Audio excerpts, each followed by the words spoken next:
Three levels of self-mastery. So, what are they? Well, the first level of self-mastery is to acknowledge yourself. And so this is a hard thing for a lot of people to grasp, but you can kind of tell by looking at someone if they've acknowledged their own existence. It seems like most people, bro got triggered. Bro just acknowledged his existence for the first time.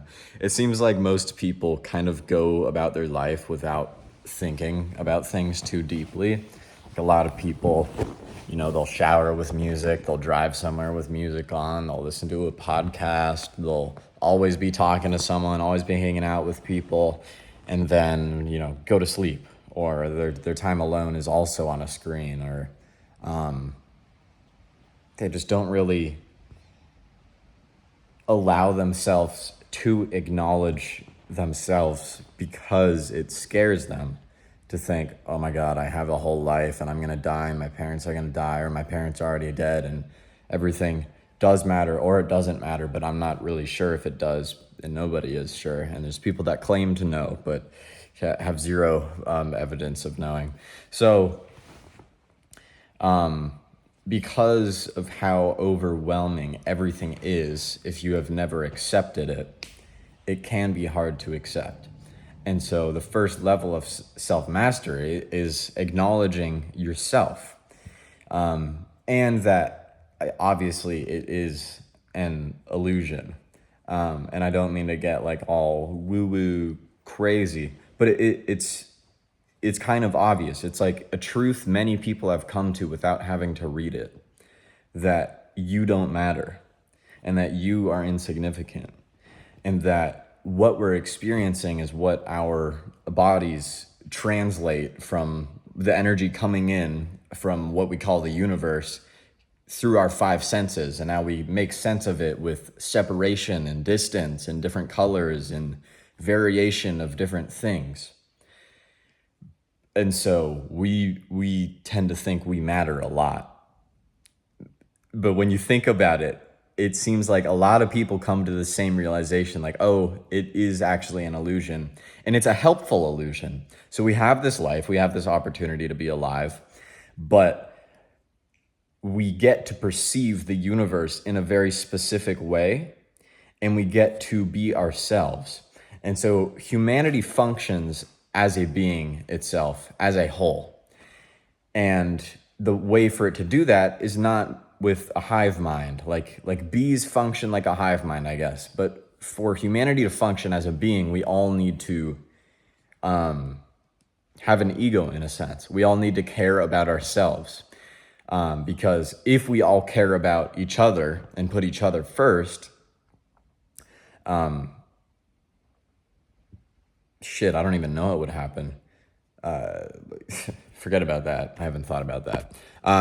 But yeah, so essentially you need to acknowledge yourself and your ego, and acknowledge that it does matter and doesn't matter at the same time. So we're all gonna die. Ultimately, your life doesn't matter.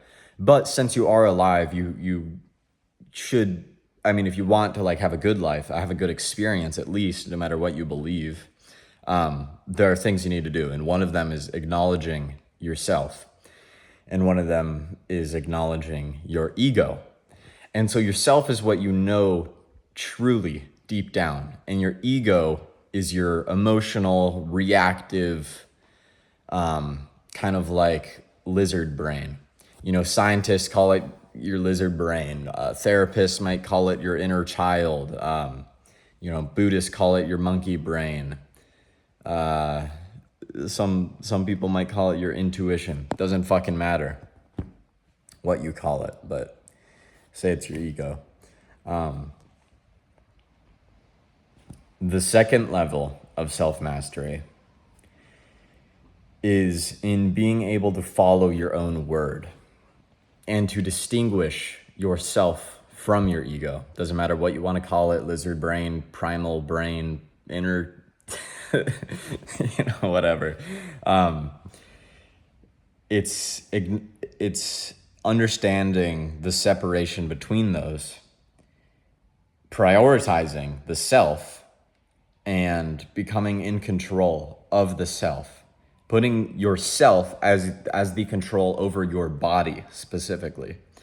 And so many people, when they get on self-improvement, or when, not, and they just want to do something, I got to start working more. I'm going to start getting up at 6 a.m. every day. So tomorrow I'm waking up at 6. And then when their alarm goes off at 5:59, or I don't know if I'm the only one that does that 1 minute earlier, but they're like, no, I'm actually too tired. I should, they start thinking of things. I'm going to sleep longer, or they don't even think of things. Sometimes just sorry, my cat's being cute and looking at me. I don't even think of something. I just hit snooze or just turn off the alarm and I go back to sleep, and I literally don't even think about it. And that is because it seems weird. I'm just going to call it the ego for this video. My ego is in control of my body in the morning. And so right when I wake up, I'm extremely comfortable, and all I want is to stay that way.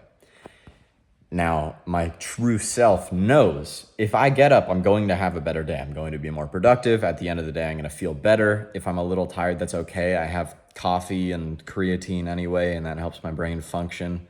And so the second level of self-mastery is following your own word, is establishing your own word as law and following it with no excuses.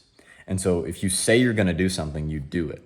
And every time you do not follow your word, you hurt your relationship with yourself, which kind of blends your ego and self together, which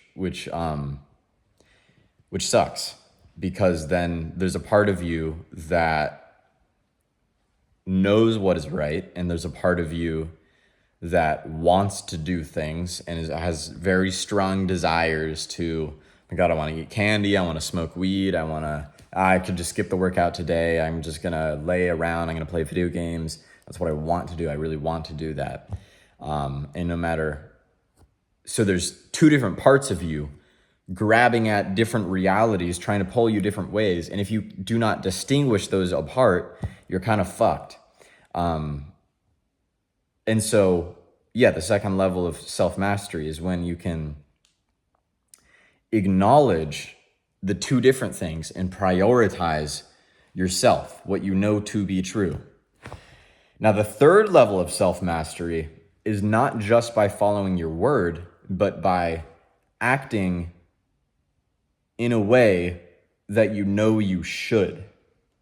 And so this isn't just what you say you should do, but what you know you should do. And so, when someone offers you a gummy bear, you could think, that gummy bear would taste good.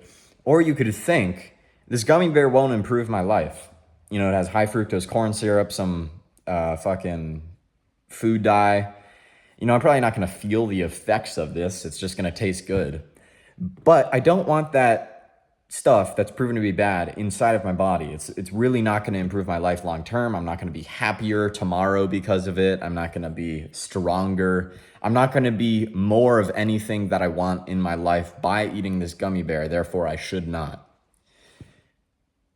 But you don't even say that out loud. You just know it to be true.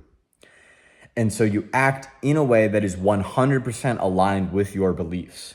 That's what I would define as self-mastery. So I just made all that shit up because I was sitting on the couch with my cat and I thought, it would be cool to record a YouTube video right now. What should I record a YouTube video about? I don't know, this. I started one. It was the 3 levels of self-improvement or something. And then I was like, no, that was shit. I'm going to start it about, these 3 things. 3 levels of self-mastery. See if I can explain it in a way that makes sense. And so I just made that up. And so it doesn't fucking matter. But essentially, hopefully this helped build some kind of perspective in your mind of a progression towards self-mastery. Because you hear this all the time, self-mastery, you're gonna master yourself. But what the fuck does that even mean, right? Self-improvement, improve yourself. To where are you going? Where are you going? And is the person that is the master of self-improvement, are they Is it the person that journals the most and is the most grateful and like meditates 7 hours a day and like does nothing but like eat avocado toast and work out and like then like I don't know, meditate more and like do acid or something. I don't know.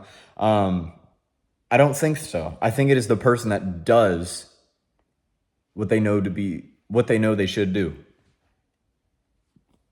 Does what they know they need to do.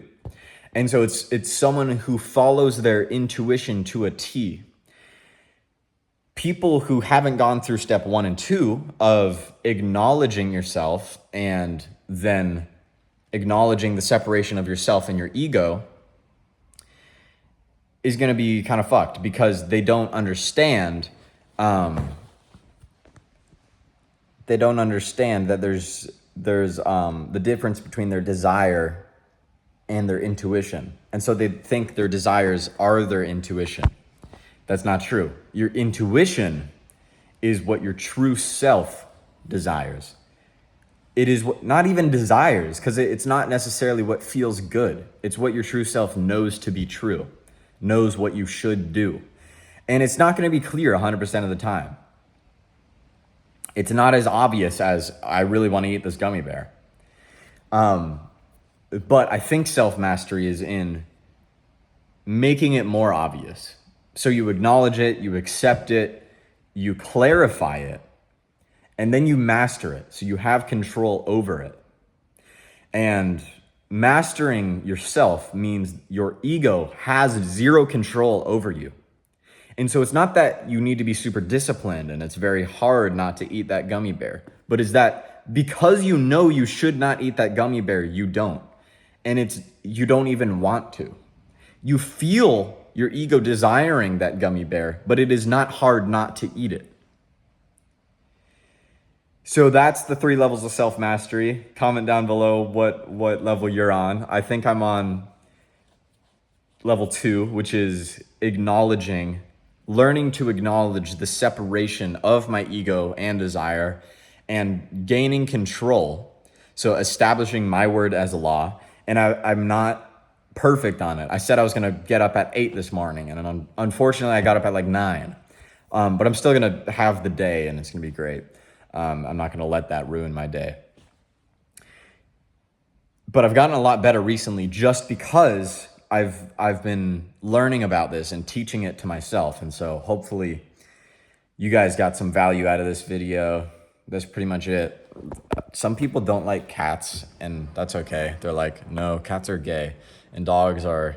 I feel like they just haven't had a good experience with cats, and they're like, yeah, one time I tried to pet a cat, and then it was like, meow, fuck you. And it's like, yeah, that's why cats are awesome, because they'll go, meow, fuck you, bitch, and not let you pet them. But then other times, they're like really cute and do let you pet them.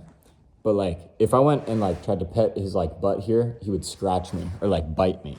But if I go like that, then he'll like close his eyes and be like, yeah, it's whatever. And then sometimes he'll want me to go away and be like, fuck you, bro. But it's cool.